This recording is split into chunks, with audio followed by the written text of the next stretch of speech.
today we're looking at soft power. It's a subject that has attracted enormous attention. Both Professor Jay Wang, who's with us today, and Professor Maria Repnikova have emphasized the amount of discussion about soft power, the concept of soft power in China. And we'll be talking about China's efforts to build and extend its soft power globally, including here in the United States. So I mentioned already that Professor Jay Wang Jian, will be joining us. Professor Wang teaches at the USC Annenberg School for Communication and Journalism. He's the head of the Center on Public Diplomacy and a longtime member of the US-China Institute's Executive Committee. Professor Wang has published widely in this field. He has this book out, Debating Public Diplomacy, Now and Next, and he previously edited a couple of books with direct connection to our focus here, Shaping China's Global Imagination, Nation Branding at the World Expo, and a book on soft power in China that came out in 2010. And it's from that book that I learned a lot of what I know about China's efforts. So we're really fortunate to have Professor Jay Wang with us for today's discussion. But the center of our attraction today is Professor Maria Repnikova, who comes to us from Atlanta, Georgia, where she is a professor at Georgia State University, which of course is the headquarters for CNN and a number of global companies that are participants in shaping brands and ratifying soft power in various ways, how they use it, how they embrace certain markets, this sort of thing. Professor Repnikova studied at Georgetown and Oxford universities. She received numerous awards. She was selected as a Rhodes Scholar. She has been a Public Intellectuals Fellow through the National Committee on U.S.-China Relations, and she has recently been a Wilson Fellow at the Woodrow Wilson Center in Washington, D.C. She's a specialist in Chinese political communication, and her first book, I'm holding my digital version of it here, is Media Politics in China, which was published in 2017 to wide acclaim. This book built on a tremendous amount of field work. She carried out 120 interviews and explored how you have this negotiated, or what she calls an improvised space, where journalists and the state interact, not as equals, of course, but in a very interesting fashion. Her top-down approach and her bottom-up approach to this topic received wide acclaim, and I really encourage you to get that book. It includes comparisons to Vladimir Putin's Russia, where Professor Repnikova is able to use her fluency not just in Chinese, but also in Russian. Her new book will be available next month from Cambridge University Press. It's called Chinese Soft Power, and it is published in the Cambridge Elements imprint. It is the book that's going to launch a new series for the publisher called Global China. And so this is a terrific opportunity for you and I to benefit from this opportunity to learn about Professor Repnikova, her work on this book, and how she thinks about Chinese soft power. And so again, you are welcome to participate by clicking on that Q&A button and submitting your question. Maria, thank you so much for being with us. Could you get us started by explaining what soft power is? The idea or the term has been around for about 30 years, and as we've already highlighted, is widely discussed. You've written extensively about it. Professor Wang has written extensively about it. Our colleague here at USC, Stan Rosen, recently published a book on the subject. Can you tell us what you mean by soft power? And if it's not too much trouble, do you mean the same thing as the Chinese scholars and Chinese officials that you've been looking at? Yeah, first of all, thank you so much for having me join this wonderful event. And this is my first time to speak about this particular work. It's part of a larger project as well, with a longer book also in progress that deals with this more empirically in the context of Africa. So this is something that's been on my mind for a couple of years now, including field work in Beijing and in Ethiopia. So this is something that's kind of launched this interest. And this shorter book is really dealing with a variety of initiatives that the Chinese government has been engaged in, and how to think about their relative success versus, some of these problematic aspects of how they're being engaged within the world, but also what actually China is trying to accomplish through these initiatives. So going to this idea, back to the idea of concept, the idea of soft power that, is starting out this conversation for us. Globally, soft power is understood to be this notion of attractiveness in geopolitics, the attractiveness of a particular nation, right, in global politics.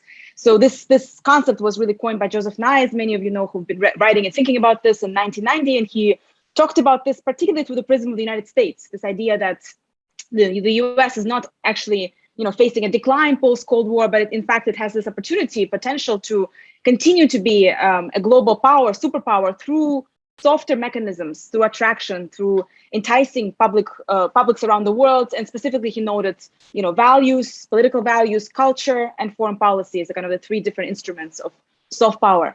When we look at Chinese discussions, Chinese scholars, and how they think about soft power, I found that, and that's something I cover in the first chapter of the book, is that this definition of soft power is much more expansive, it's more fluid. And how is it more fluid? But first of all, we see that the motivations for soft power, the kind of publics that are seen as benefiting or engaging with some of these campaigns or initiatives, are both domestic and external. So global publics and domestic publics. And that's quite different from Nye's original definition that really looks at global external soft power effects. And the second important distinction is this fusion of kind of material, or one would consider also hard power, economic elements with cultural elements in building China's attractiveness. So when we look at some of the discussions theoretically, there's a lot of notion of kind of cultural soft power in Chinese discussions. But when we look at the actual definition of culture, it includes so many different aspects, from ideology, to traditional culture, to history, values, but also, in many discussions, they talk about developmental model and how China's success in its economic reforms can be enticing for other countries to follow, especially those from the global south. So it's actually much more expansive, and at times maybe a little bit ambiguous understanding of soft power, but it stretches much broader than I think the original idea proposed by Nye. And of course, Chinese scholars have read Nye, they've invited him for many talks to China, they've translated his work, and they're very actively debating and critiquing and incorporating some of these ideas. So it's very much a conversation, I think, across US and China when it comes to this concept.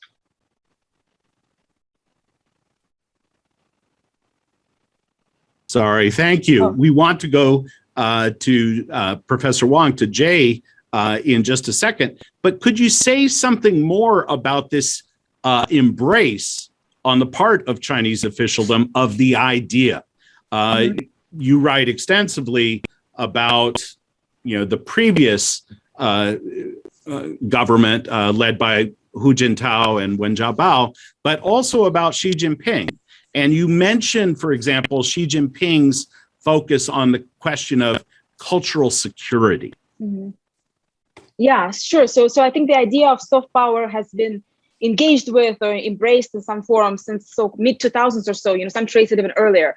But it's engaged at different levels. So there's the official level, there's also the academic kind of intellectual level. When I was looking at articles in Chinese, I found like thousands and thousands of articles coming up on this topic. It's hard to even sift through so many perspectives, and some, of course, echo and repeat each other, but some are very different. So there's a variety across regions and different universities that produce this knowledge. So it's just something to note, that I think if you actually look up soft power in the English kind of academic literature with regards to the US, you'll find much fewer works than you do in Chinese and about China. And when it comes to Xi Jinping, yes, this idea has been still very much present in the discourse. It's just sometimes different terms or words are used to describe it. So telling the China story was, of course, one of the key phrases that still continues to be used. But the idea of cultural security, it brings me back to this notion that soft power is very much oriented domestically as well as externally. So by building attractiveness of China globally, there's also this attempt at creating or carving out more confidence domestically about Chinese culture, Chinese image and what China has accomplished. And I would argue that in some cases and with some mechanisms, it seems to be quite successful, more successful domestically than internationally, which is, I think, really interesting. Thank you. Jay? Thanks, Clay. Thanks for having me. Maria, congratulations on your new book. The book captures very well the main threads of discussion on China's soft power. The book focuses on the 4 aspects of China's soft power instruments, including Confucius Institutes, the international media, education exchanges, and public diplomacy spectacles. Why did you choose this approach to writing the book? Yeah, thank you so much, Professor Wang. In terms of the approach, of course, there are many angles one could take. You could also focus on non-state mechanisms, and you could focus on coercive versus softer aspects.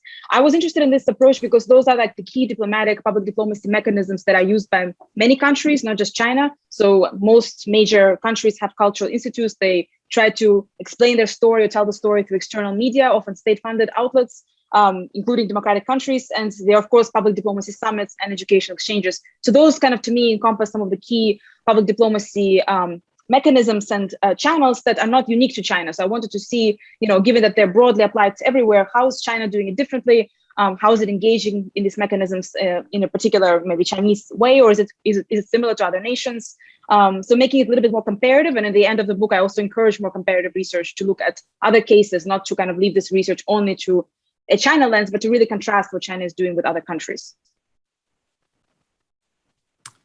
Now, may I follow up with so what did you glean from the study about this kind of soft power China creates and exercises?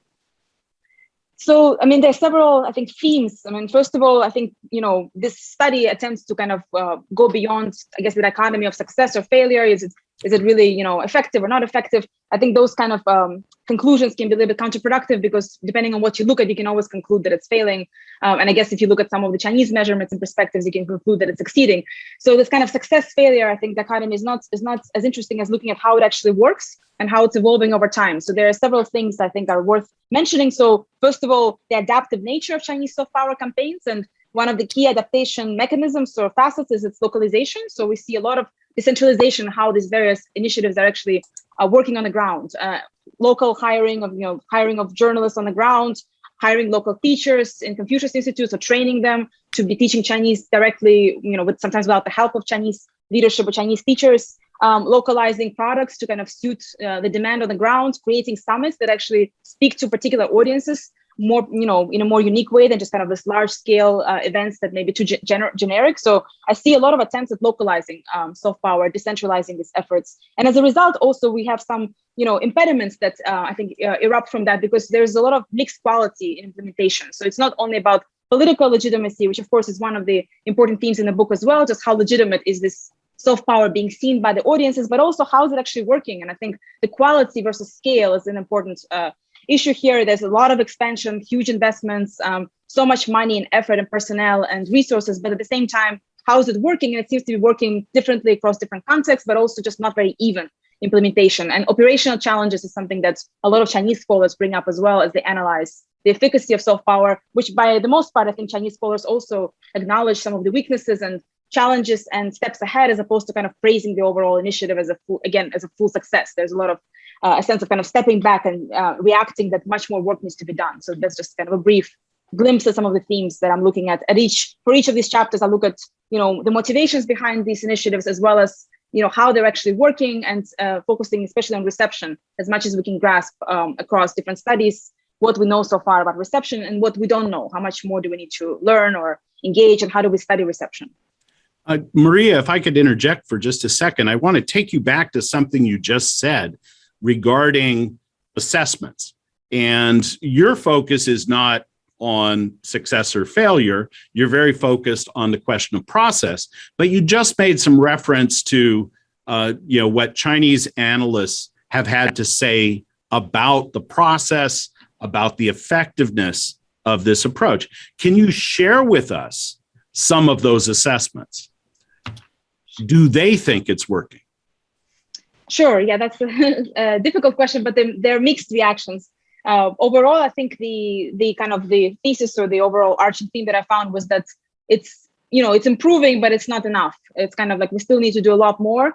And especially in interviews, more kind of my field studies, I find that there's a deep realization that it's not working as well as it could be, or that we don't know the audience well enough, like the target audience well enough to actually implement this as effectively as we can. So a lot of discussions about how to improve and whether or not this is sufficient, as opposed to kind of exhilarating comments about everything just being perfectly fine and very, very successful. Although we do see some of this, of course, more wolf warrior style diplomacy on social media, claiming or kind of proclaiming Chinese success. But then in practice, through these public diplomacy initiatives and reflections about them, you see more ambiguity about, like, is it really that successful? And for the most part, a consensus that there needs to be more effort, more understanding of local audiences, better training of Chinese soft power practitioners, all kinds of different suggestions. But at the same time, also some resentment about the fact that there is this really unequal so-called discourse power, right? That the US in particular is really hegemonic when it comes to cultural and discourse power. It's taking over that space. It has been taking it over. And it's very difficult for China to break through that space.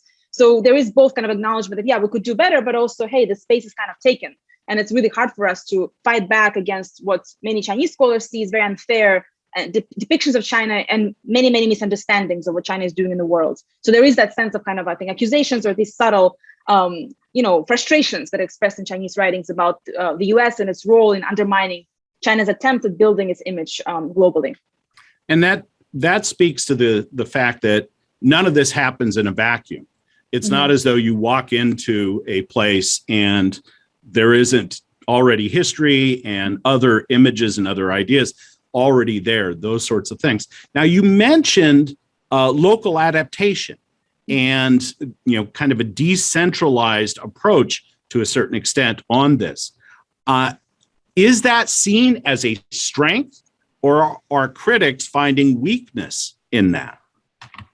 So it's highly encouraged by most institutions, like the actual institutions involved in soft power. So by institutions, I mean, for instance, former Hanban, of course, Confucius Institutes are now managed by a different institution, organization, but even that new so-called NGO, this foundation, is also encouraging strongly more localization. They talk about this a lot. So it's really kind of initiated from the top down to say we have to localize not only teaching, but also teaching materials, instructions, and also getting local partners to participate more. Of course, that also has kind of a financial interest because, if you pay for everything, right, you're always responsible for continuing costs. But if you localize it, you may kind of share the cost a little bit more over time, giving those costs over to the receiving party. So there's kind of the material interest in actually localizing these initiatives. We also see this with state media, whether it's Xinhua News Agency or CGTN and others, that they really hire expensively local journalists. And there's some interesting studies about that have emerged from Africa, where some of these journalists locally hired are, very talented. They come from top news outlets, and they're the ones who are kind of, given the job to tell the China story in Africa. So it's not China telling the stories, it's the African journalists, which makes it much more persuasive, more interesting, and it works in China's favor. So there is, I think, that initiation, and it's getting more and more extensive, for instance, using diasporic networks as well, acquiring media outlets on the ground. So not just kind of training, but also just buying out media. So using, of course, hard power to acquire some of these assets. So lots of different initiatives happening. I think overall it's seen as a necessity. That's something that's seen as very important for pursuing this soft power campaign. But at the same time, there's also a reflection on the fact that it's not working evenly, and there's this quality control issue. And the quality control is a bigger issue, I think, in Chinese soft power engagements. And I think that's actually true for many soft power programs. If you ask some US officials at the State Department, how do you measure like the effects of trainings or something? And they would say, well, it's hard. Like you give people a survey, you hope they respond honestly, but it's really quite difficult to measure direct effects about, how it implicates US image. So in the case of Chinese measurements, though, the key measures are really, again, about scale. So for instance, if you, end up implementing certain events at the Confucius Institute, the more the better, right? So you have a certain number of events, you submit the report, you just get an okay from your superior. So you don't actually have a sense of, measurement of how it's working and how do people react to it. Same thing for state media. So that creates a kind of friction that you're localizing so much, but are you actually evaluating how it's working? Or is it just kind of getting done in its own terms and nobody's actually, seeing is it going well or what needs to be improved because what's measured is the scale. So that's another kind of friction there. Well, that's, that goes back to, the planned economy. It mattered how much you put out, not so much how much anyone wanted, anyone bought, and whether or not they were happy with the purchase. Jay? Yes, Maria, I have two follow-ups. One is on the localization. It just seems that the Chinese approach is neither top-down, as you say, or bottom up, through grassroots. But this localization characteristic is kind of interesting. In ways, it's very managed localization. And if you could expand a little bit on that, and specifically what's contributed to that approach?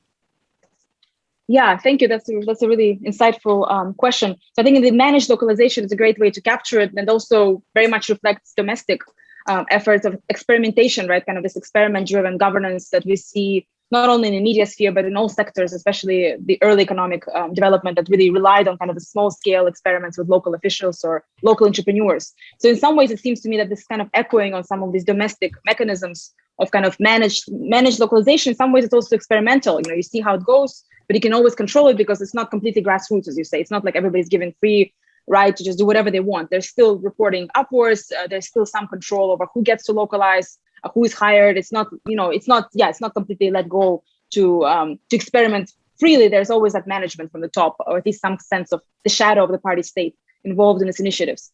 I think what contributed to it, in part, I think that's how, the implementers, the people at the top of these agencies, they see Chinese soft power is evolving more successfully if they employ and engage with more local publics, because they realize that local audiences are not well understood. Like, we don't really know, in China, how well are some of these publics reacting. It's very, again, difficult to measure. So one of the efficient ways is to hire local staff, local labor, to actually buy local outlets, to get local teachers to be involved, and thereby kind of really make Chinese soft power initiatives fully adapted and almost immersed into local context. I think that's something that is seen as very strategic. It also is less costly, as I mentioned earlier. It's less costly to have local staff and to have local kind of initiatives that are co-sponsored by the various partners, as opposed to having it all paid for by Beijing. And it's, again, a really costly endeavor. Again, we don't know the exact, I think, measurements in terms of costs. There's some assume it's as high as $10 billion a year. Others say it's less, but it's a very high number and doesn't seem to be decreasing. So in some ways, it's also economically, I think, strategic to give away some of this responsibility to other actors, to take it over time and make this more sustainable as well over the long term, as opposed to having Chinese government constantly manage and send people and pay for everything. So that's my sense of it. My other follow-up is on the effectiveness. How do we go about evaluating soft power impact? So soft power impact is typically seen through the lens of country's image and reputation. The other way we look at soft power impact is what kind of a formal or informal relationships and networks established as a result of interactions facilitated by these public diplomacy initiatives. And because we know that people's views about other countries and cultures in general don't change that much, or they change very slowly. So if we look at through the lens of the impact of soft power, in terms of the relationships and networks established, and then with the assumption that relationships and networks have value. So how would you assess the effectiveness of China's soft power from that perspective? Yeah, that's another great question. So in terms of relationship and network building, I think it depends on which context we're really looking at. There's a lot of variation across regions. So if you look at Global South, and in particular Africa, the context where I've been most interested in recent years, we see that there is quite a lot of relationship building. And recent book, actually, Paulina Ben Abdallah has specifically focused on this aspect. She argued that this is really at the heart of Chinese engagements in Africa, is this relational kind of power, that they really are building these networks. At the same time, I have to say that, this relationship building is also kind of it has multiple facets. So, what sort of relationship are we looking at? Like, what do we mean by relationship building? I find that many elites that I've interviewed, they're, eager to showcase or to perform their relational kind of adherence to some Chinese values, or to appreciate publicly, be very gracious and grateful about everything that they receive from China, but privately have a lot of critiques and, disappointments and just disagreements about how China is involved in their own countries. So one can have multiplicity of views about China. One aspect is public, one is private. So when we look at these relationships, it also, I think, is important to kind of take this into account, and also to take into account that these elites are forming relationships with other countries too. So they're not uniquely aligning, so to speak, with China. They're actively negotiating the offerings from various partners. The United States is one of them, but also now Turkey. Russia is increasingly engaged in this public diplomacy domain, or sometimes more, sharp power domain as well. So there are other actors, and I think the receiving countries, especially if they're smaller countries in Global South, they're actively seeking out opportunities and networks across the scope, as opposed to only saying, well, I'm going to only have a relationship with China. So that also, I think, kind of questions the value of these relationships. Is it really something that's sort of exclusive and really I'm more aligned to you, or is it really in some ways transactional? Today I'm aligned with your initiatives, but tomorrow it might be US if they offer me something better. So in that sense, it complicates, I guess, this measure of soft power through the lens of relationships. But yet I do agree that it's important, and these relationships do matter, but maybe they're just less straightforward as a measurement than they may appear. Thank you, Maria. Could we stay on Africa for a moment? And it's obviously one of the areas that you focus on, and it's also one of these zones of contention with regard to media impact. And so maybe you could say something more about China's media efforts on the African continent. And you've already highlighted local adaptation, hiring local people to serve as anchors and reporters and that sort of thing. But perhaps you could explain a little bit more about these efforts and the extent to which they're reaching audiences. Yeah, thank you. So the study of actually China's global media expansion has received, I think, the most attention in the African context. It's really interesting when you look at all this literature. I expected to see more focus maybe on Western countries, but I found actually most empirical studies do focus on Africa, which is also quite telling. So what's actually happening and whether it's working? And first of all, I already did mention the localization, but beyond localization, it's just massive expansion of Chinese media on the ground. So, huge headquarters in Nairobi of, Xinhua News Agency, but also CGTN. China Daily is being distributed across the continent for free in print form. And there are also agreements being signed between Xinhua News Agency and local news agencies to share content and to provide international content for free. All kinds of different programming. CRI, China Radio International, is also increasingly active. So this kind of state-owned major players have, really kind of established themselves in Africa in terms of scale of production and output. The other interesting dimension there is also non-state, kind of this private enterprises like Star Times. It's a private company, but it has close ties with Beijing, and it's it's allowing for introducing access to digital television. But its television packages also include Chinese content.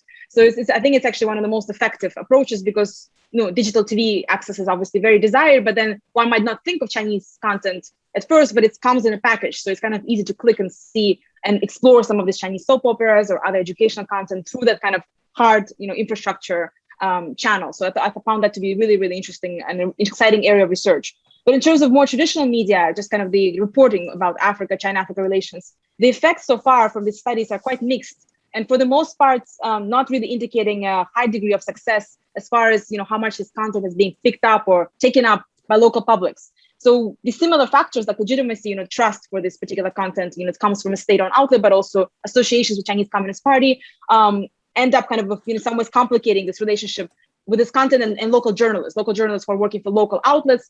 Some studies show that they're not as likely to use Chinese media sources as Western media sources because they don't trust them as much or they don't find them as interesting. So the actual appeal of the content is also sometimes put in question because a lot of these stories are extremely positive, right? They tell the story of China-Africa relations in this, very, very positive. They call it constructive journalism, but I think it's more positive than just constructive. So very few negative stories, critical stories about societal discontent or no investigative reports very few about China-Africa relations. So that also, has very limited appeal. But at the same time, again, speaking about relationships in countries with more controlled media systems, like Ethiopia, for instance, I found that, local media only tell very positive stories about China-Africa relations as well, often quoting and translating Chinese media reports. So at this kind of level of state media to state media, I described this in this longer book as discursive solidarity. There's a lot of very similar sentiments and narratives that kind of word for word, almost the same ideas. But again, at the kind of the private realm of social media, you see a lot more critique, satire, pushbacks against these narratives. So a very complex story, but overall, not really a clear-cut success despite this large-scale expansion into the African continent. And one of the things about Star Times, the satellite service, is using Filipino police dramas to get subscribers, to get an audience, and then including some of these other things in the package. Exactly, yeah. And you mentioned earlier about training programs and the sorts of things that I have read, interviews with people who have gone through those programs from various African countries, again, speaks to that mixed response that you were just talking about. Besides the case of Ethiopia, Are there other places where China's reach is more well established? Yeah, so in terms of trainings in particular, they're really across the continent. So, the recent, not so recent anymore, 3 years ago, the FOCAC meeting, they promised 50,000 training opportunities. And now there's another FOCAC meeting coming up at the end of this month. And I'm expecting that still there'll be quite a lot of similar numbers, showing. We'll see what happens, but the numbers have been rising over time. So we see this kind of trend of increase for trainings and all kinds of trainings, from youth, civil society to officials, media, all sorts of various programs. Some are more technical, some are more general, some are short-term, some are long-term. And the interesting thing about these trainings is that once one kind of enters into the stream of trainings, go for like a week or 10 days, it's easy to get an invitation for a follow-up. And the follow-up could be another trip or a master's degree, or in some cases, a PhD degree. So it's really kind of one layers on top of another. So it's an extensive immersion to China. So that I find really interesting and distinctive from other countries like the US, which provides a few opportunities, right? But extremely selective, very competitive, and they don't really layer in that way. You have to apply for a separate PhD program, master's program, degree. It's not as straightforward. So in that sense, I think these trainings are quite attractive, but still, quite mixed, I think. Results, in my empirical work through interviews, I find that, there's appreciation of the trips, and oftentimes China presents the only global exposure. It's really the only kind of space or channel for seeing the world. But at the same time, these trainings also at times can be quite general in content. A lot of them are about showing off China. So really showcasing everything that China has succeeded in, which can be exciting, but also not so much training. It's more kind of, again, a kind of diplomatic spectacle versus an actual training. Some of them are actual trainings, but more in the technical realm, like a specific company employees, for instance. So there are some questions about also, what they take away from these meetings. Can they ask difficult questions, sensitive questions about what China is doing in their countries? Usually they cannot. And there are also language barriers. Sometimes the trainings are in Chinese through translators. Sometimes the slides are in Chinese that I've seen. So it's hard sometimes to kind of grapple with all those different, small, but sometimes they add up as like, increasing barriers. So very, very mixed picture, but not kind of equivocally negative or positive, but some positive impressions, some inspiration, but also some critique and questioning of China and Chinese political system, and also what China is doing in their local context. Thank you for that. So Maria, I want to follow up on the example that you just gave about training in Africa. So a lot of times when we talk about soft power, we also think in terms of where it comes from, and even though it is about how you cultivate this among the foreign publics, but soft power, ultimately springs from a country's their own beliefs, their own, worldview.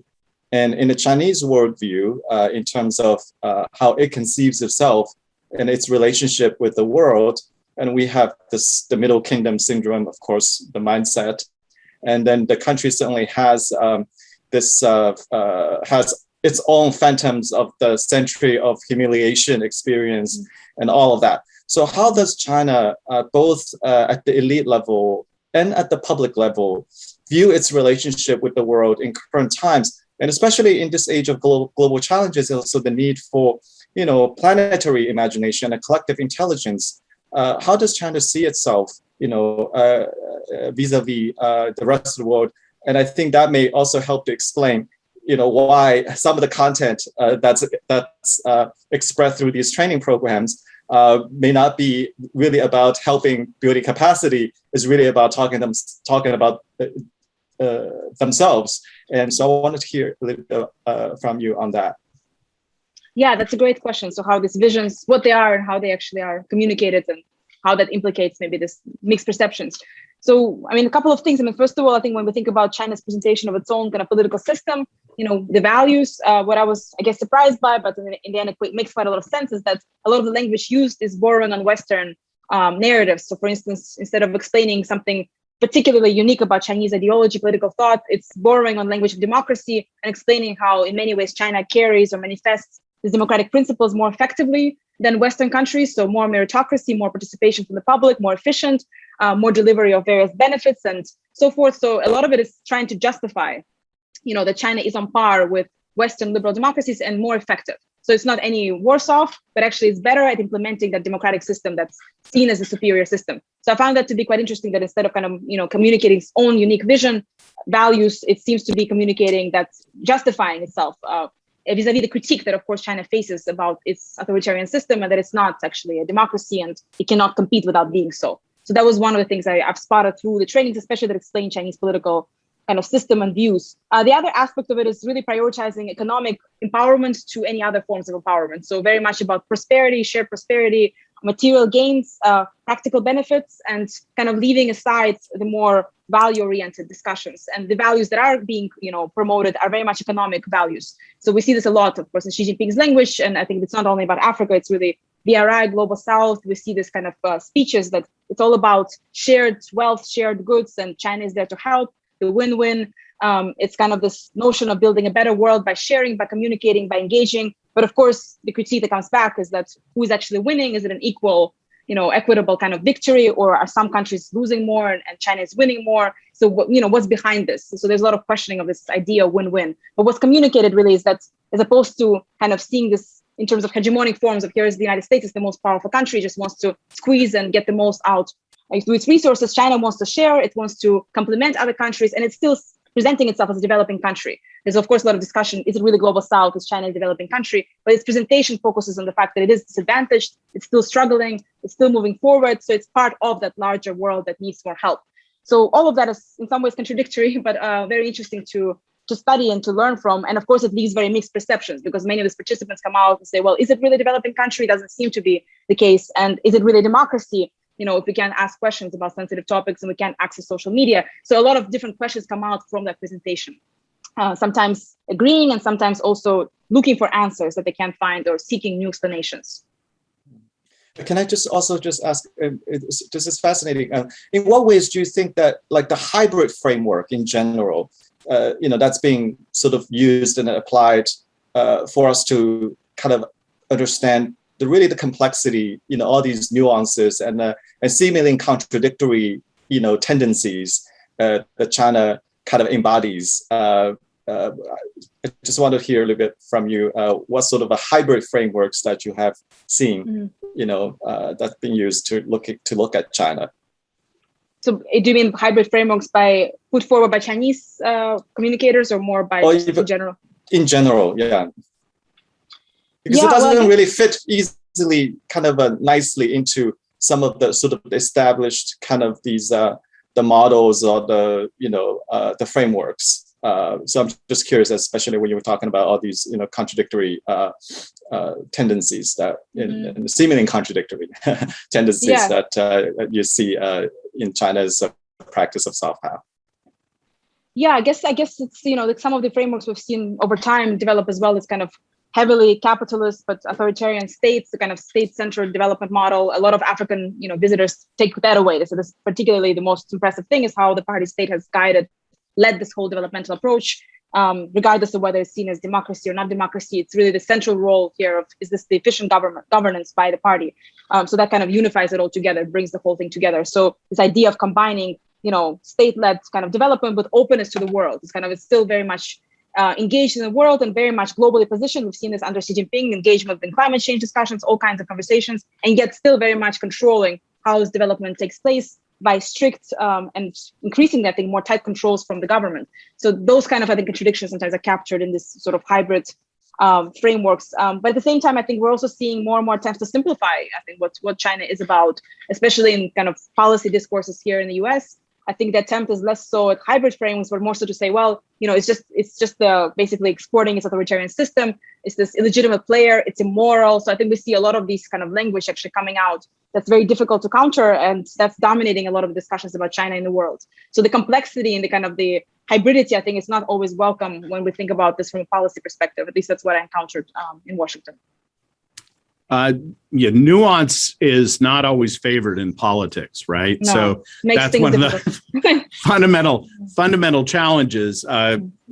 Don't bring in discussions of history. We want to talk about today. We want things to be black and white.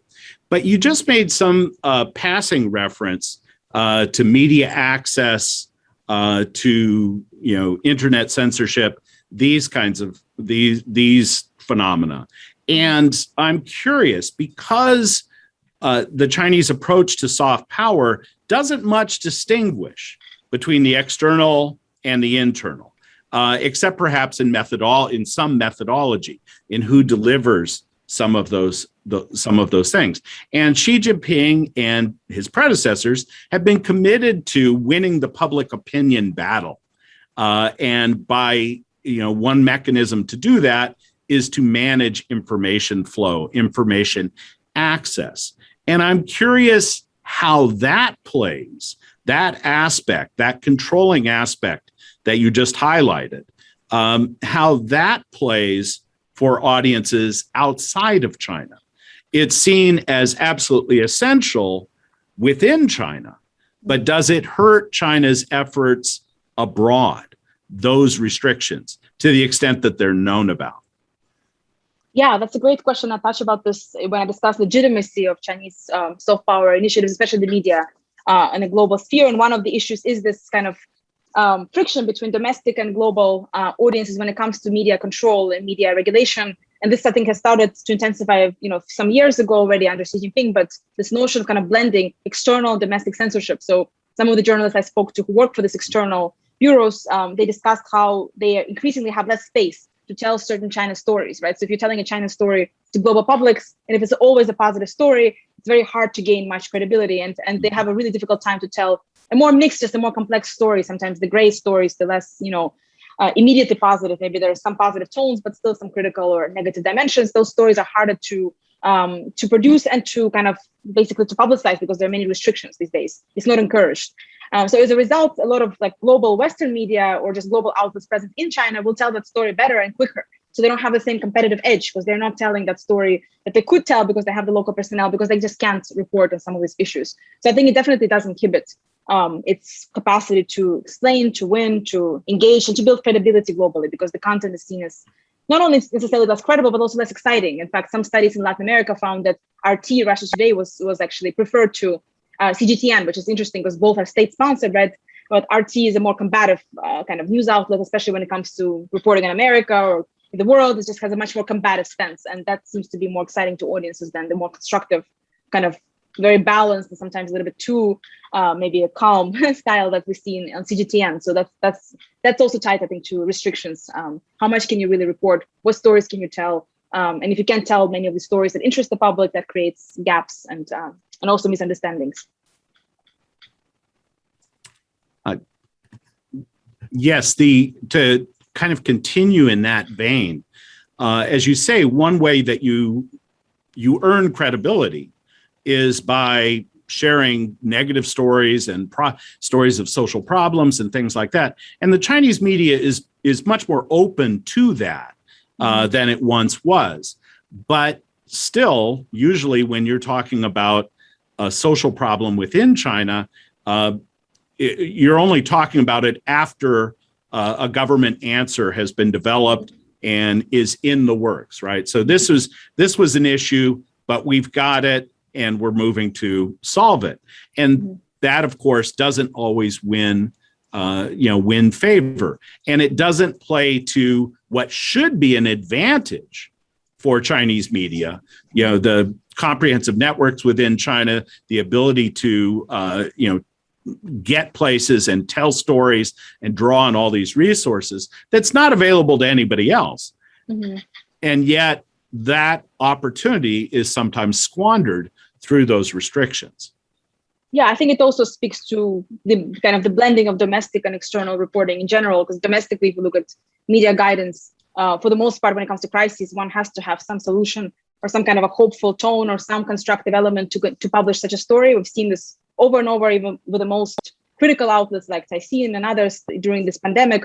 Once they're publishing this long, extensive exposés, they still have some hopeful tones, or the fact that government is looking into it or is addressing the issue. There's some kind of sense that this is not completely out of control, right? So, and that's a very different model of reporting than anything we see in more Western media, where it's okay to leave something unresolved. In fact, that's how most news reports are. Here's a problem, and that's for the rest of you to figure out, to campaign, to push the government. We don't have to have a solution yet.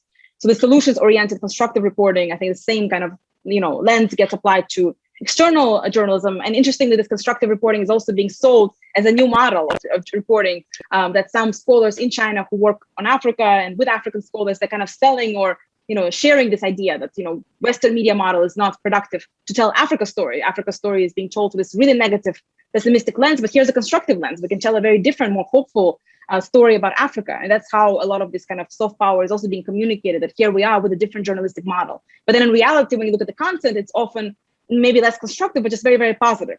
So that's a little bit different. Is it about constructive solutions, or is it just telling a really positive story? And that's what some scholars who looked at this coverage have critiqued over time. Maria, you wrote towards the end of the book about your suggestion that the study of China's soft power can be enriched by taking a more comparative lens.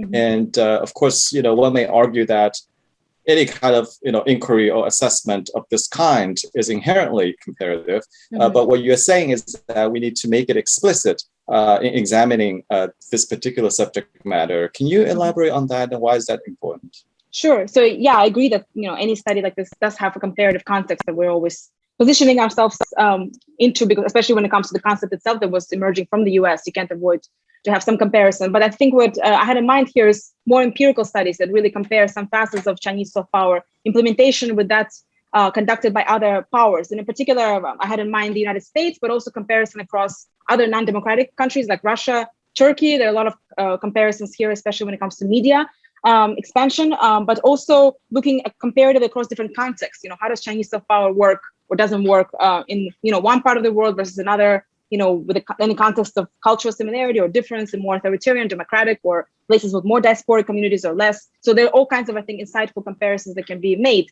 But when it comes to more, I guess, comparative studies with other countries like the US, I think it helps us to illuminate some distinctive features of Chinese soft power. Without the comparative context, everything that China does seems somehow maybe a little unique or just very different. But when you contrast or compare, you see, well, maybe some things are different, but some are very similar. So what part of soft power that China is implementing is more, I guess, global or westernized version, and what part of it is somehow incorporating some Chinese traditions, ideas, aspects, motivations? I think that would be very helpful. I did a little bit of that in my work, contrasting Chinese soft power initiatives with the US, kind of agenda and implementation on the ground. And some things, were quite revealing when you visit some of these cultural institutes, for instance, and you see the extent of funding on the Chinese side, so many teachers and so much learning, and some of these very small initiatives on the American side that just lack resources. And you see that there's just no money for implementing anything extensive on the ground, even though, of course, US image is still very popular. There's a lot of attraction to American culture, but these kind of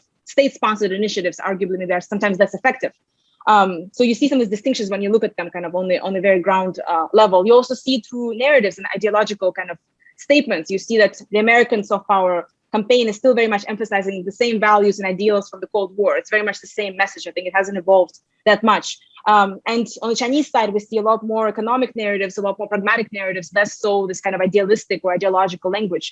So comparisons, I think, can be really interesting to also get away from this large, again, kind of concepts or ideas like, it's a moral competitor, or it's only, practicing sharp power. Like, those are really exciting topics, but also they kind of take us away from how is it actually working and what's so unique about China. So I think that's where comparative research can be exciting, and it's not unfeasible. We just have to kind of narrow down some of these projects, and I think it can be done really well. And I look forward to those studies coming out, hopefully.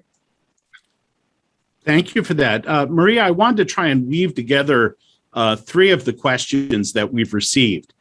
They're really going in different directions, but I'll just try my best. So we have three individuals, one who was focused on the question of, is this defensive?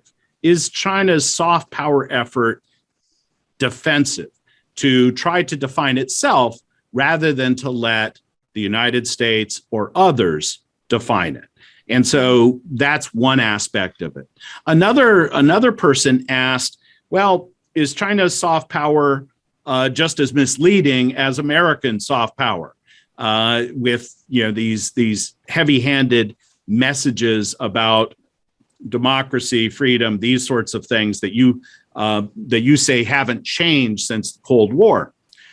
Is it just an alternative to that? And then we had a question coming from Professor Tom Gold at UC Berkeley, who asked about the question of trust, saying, is this driven because Chinese feel that they're at a disadvantage going abroad, that we are not trusted in the way that America or some other country might be trusted. Many would suggest that not many people trust the United States. But in any case, these three questions focusing on motivation and drive. Mm-hmm. Thank you so much for these questions. I think the first one about defensive soft power, is it about defining oneself? I guess I would kind of disagree with the definition of defensive as being, about defining oneself. I think when I think of defensive, I think of it as kind of almost arguing directly against, defending against somebody else's narrative. But in some ways, it's also offensive. It's kind of trying to create something different. So it's not all defending. It's also trying to kind of carve out a different message, a different narrative, and a very different approach to soft power. So in that sense, maybe it's a little more than defensive. I think the motivation in part was defensive because there was a sentiment, as I mentioned earlier, that there is this hegemony about when it comes to discourse power, that the US is taking over that space, the West more broadly, and China just doesn't have as much space, and it's kind of a late starter. And its economic story is really, appealing to many people, but also confusing. And there's a lot of critique and suspicion about its economic story. So one has to tell a different story. Otherwise, you're only going to go so far as a global power without the soft power. It's almost seems like one has to have more and to take away some of that space from the hegemony of the West. So in that sense, the motivation is in part, of course, defensive, but it's also trying to carve out something distinct. So I think in that sense, it's both defensive, maybe offensive, or creative as well, and how they try to position and experiment and localize. I think all of that goes beyond defensive. So that would be my sense of that question. And when it comes to misleading, it's an interesting question. Is it just as misleading as the American soft power? And I guess it's interesting that your question starts out with already acknowledging, or I guess associating American soft power as a misleading enterprise. Of course, one, depending on what one thinks of American soft power, they'll have very different perspectives. But is it misleading? I think, well, it depends on who's the audience, how one engages with the soft power initiatives. In some conversations I've had during my field work, I found some perspectives that Chinese soft power is a bit more transparent. In a way, it's a lot of material, attraction. Here are the goods, here are the experiences, here are the scholarships. It's kind of like more straightforward. We're not going to tell you what to do. We're not going to interfere in your domestic affairs. And also, it's all about you developing your own path, your own way. We're not here to tell you kind of what to do. We're not about this higher ideals. We're not going to propagate those ideals. So some say that that's actually somewhat refreshing or reassuring because it's pretty clear, that they're up to economic interests, strategic interests, and they're encouraging more engagement with China to get those interests to expand and to soften. So I think that's in some ways is more straightforward. At the same time, not everybody sees it this way. Some say, yeah, the win-win idea is also somehow misleading. Who is really winning? Who's losing? Is it really good for us to have such a big engagement with China? The big loans, there's a lot of empirical work that disproves the debt trap diplomacy, but at the same time, the concerns are still there, even though empirically we don't see this diplomacy maybe playing out in the way that media often reports about it. But the concerns on the ground are very prevalent about, just having this weight of loans over generations, and how does one repay that? What are the consequences of this engagement? Is it really worthwhile? And of course, lots of also racialized tropes and interpretations about Chinese community on the ground. Like, is this a welcoming thing to have such a large Chinese communities in these countries? How do we engage with this community that doesn't integrate and doesn't want to integrate? And how do we deal with this over long term? Some even argue it's kind of a takeover. There are all kinds of, fear-mongering discussions about that. So it's really complex. So I think in some ways, yes, some would argue it is misleading because this kind of promise of win-win is not clear-cut, but also there are many different facets beyond the official message, many unofficial actors that we haven't talked about as much here, but, companies, communities, entrepreneurs, all kinds of like non-state forces that Chinese government often claims that they're spoiling China's image, right? They're not behaving properly. So it's, they're kind of ruining all the soft power initiatives and efforts. So there's also that layer, here's the official and here's the unofficial. How do we reconcile the two? So lots to think about there. And when it comes to trust, Chinese feeling disadvantaged as they go abroad, I think that they do feel, or at least from what I could kind of garner from the soft power discussions, there's this sentiment of being misunderstood. Oftentimes this term misunderstanding comes up. And then the whole purpose of soft power is to increase understanding. If only they understand China, everything is going to be different. As long as you understand us, it's going to be a whole different story on global media and Western media, and we're going to be liked.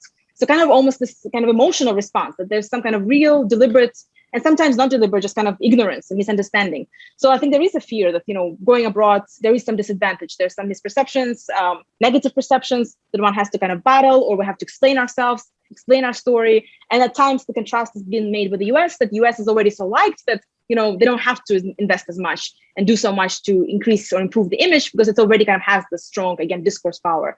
And yet, of course, I think Americans are also viewed, as you mentioned, Clay, with suspicion, all kinds of critiques about hypocrisy of the United States. And as an American, based professor and American citizen coming to do this research, I was asked those questions all the time. What's my motivation for being there? Am I being sent by the US government? Why is the US not doing more? Why are you critiquing China if you're not investing? A lot of really quite, direct remarks about just the absence of the United States and the hypocrisy, the kind of disconnect between the statements of competing with China, the big, statements made in Washington, and the on-the-ground lack of resources. So that's been brought up many, many times. So in that sense, there's also, I think, quite a bit of mistrust, resentment, but also some aspiration for engaging with the United States. Very mixed feelings, I think, about the US as well. Thank you. Maria, can I just follow up also on the motivation question? Because soft power, when we talk about soft power as a form of attraction, and an attraction is always in the eye of the beholder, and so we can easily argue that how one perceives another person, or how one society, one country perceived another society or country is always a function of self-perception. And I wonder, in your study, let's just say, your project in Ethiopia, how do you connect this, how China is viewed vis-a-vis actually how, the person who is doing the viewing perceive themselves, their own conditions, and then that probably motivates certain types of perception of China and how Chinese soft power is received in those contests? Yeah, I think that's a great question. How one's local conditions or internal conditions, individual conditions can affect perceptions of Chinese soft power. I think here it's a mixed picture. On the one hand, that's why I think there's some more efficacy or hope for Chinese soft power in global South, because the local condition on the ground, this notion of, in some ways finding China inspirational, because they find themselves in a place where they aspire for more development, faster development, more progress, and the sense that China is not interfering or not having a certain kind of explicit agenda of completely changing one's political system and approach can be quite, I think, motivational and inspiring to see another country, China, to go so far in just such a short span of time. Many would remark that this is something that they see as really quite inspiring. That's something that a lot was brought up quite often. The other part that was brought up often is the work ethic, just the way that Chinese companies, Chinese politicians, Chinese bureaucracies work, the efficiency, meritocracy, the hosting, the welcoming demeanor, all of that is also seen very much as a positive. And I think in this case, also going back to local conditions, this idea of respect, right? That's something that a lot of these officials bring up. And I think the book I mentioned by Lina Benatla about networks, she also brings this idea up that, when these officials come to China, they're treated with this immense respect publicly, this kind of red carpet treatment, 5-star hotels, big banquets, a lot of media attention. And that's something that they don't really receive coming to the United States or Western countries, where it's a lot more low key. They don't get the same kind of praise or the same kind of respect that is publicly seen very much as equal. And I think that also elevates the status of these officials back home. And some of these projects get more attention domestically. So I think there is kind of this local perceptions of where they are. Is it this perception that we're underdeveloped, so we want to develop further? The perception that we don't get enough attention from the West, and if we do get attention, it's mostly negative. And here we get a much more positive lens from China, even if it's performative, even if it's mostly publicly expressed, it's still something, and it looks very good back home. So that's something I noticed, and I think it makes a big difference. Of course, China doesn't have the same advantage in Western big developed economies. It doesn't really work quite as well to just invite these officials for this banquet treatment. And even with Russia, I found some of these remarks by Russian journalists who were invited for these training trips, very cynical about the trips and how they were made to sing certain songs or perform. They found this really unappealing. They didn't want to participate. They kind of explicitly refused some of them to participate. We don't see the same thing coming from global South countries. So that's also really interesting distinctions across, I think, levels of development and dependency vis-a-vis China. It's a really telling example. And thank you for sharing that. We are really short on time, but you devote a significant portion of your book to public diplomacy spectacles. And I think I'd be remiss.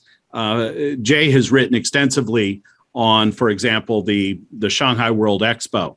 But I'd be remiss if I didn't ask about the upcoming Winter Olympics, and particularly the announcement today that President Joe Biden thinks they're considering not sending U.S. leaders as part of the American representation in Beijing in February for the Winter Olympics. The athletes are going to go, they're going to compete, but does it hurt one's soft power if you choose not to participate in someone else's efforts to build soft power? A lot of soft power twist in that question. But yeah, I think that's, well, I guess in some ways this measure is a little bit expected. There's been a lot of discussion about this Olympics, and in some ways echoing some discussions from the previous Olympics, kind of this captured by Western media criticism about human rights, but this time much more explicit and more intense, I think. Plus the relationship has gotten much worse. So in some ways, I guess one would anticipate that this could be a potential reaction, but it's still fairly drastic and new. So does it hurt US soft power? I guess I wouldn't think it really hurts the US soft power in this case. If the athletes are competing and going, they're the ones that are still bringing back the medals and the praise, they're still performing. So the Americans are still there. I don't think it really hurts the US soft power per se if they're, Biden doesn't show up. In fact, it may boost some American soft power vis-a-vis certain allies or other countries that might say, wow, he has kind of the guts not to go. Because of certain principles. So I don't quite see maybe the US soft power hurting from that. But I think when it comes to Chinese soft power, it's mixed. I think it does hurt the spectacle if major guests, major powers are not there to legitimize it. One has to have guests to legitimize the spectacle. At the same time, going back to domestic audiences, maybe it will be more of an Olympics for Chinese, publics, more so than for global publics, especially because of the COVID restrictions. And most of us are not able to go there anyway. So it seems like the primary audience, the actual audience in person, is going to be Chinese audience. And that's going to really boost, again, kind of some celebratory spirits and in some ways more nationalism on the Chinese side. So, even Biden not showing up could, end up invoking all kinds of reactions on Chinese social media that is actually pro-CCP and arguing, how dare they not to come, or having more nationalistic reaction that may in some ways boost legitimacy of the party. So it's going to have kind of a twisted effect domestically. So maybe it will be Olympics for domestic audiences, which will be interesting. Again, Japan, of course, had something somewhat similar with the COVID restrictions. So the combination of COVID and the politics definitely promises to be an interesting event to watch how it all plays out. Yeah, quite the spectacle. I don't know that anybody beyond folks who are very much focused on the politics really care whether or not a national leader gets together and has the handshake in front of the flags and that sort of thing. The Olympics, of course, has a life beyond whoever's hosting it right now. Absolutely. Professor Maria Repnikova, on behalf of Professor Wang and everybody at the USC US-China Institute, I want to say thank you. Thanks to you. Thanks for sharing this new book with us and with our audience. Thank you so much. And we look forward at some point to being able to do this in person. Thank you so much for having me. And I learned a lot from your wonderful questions.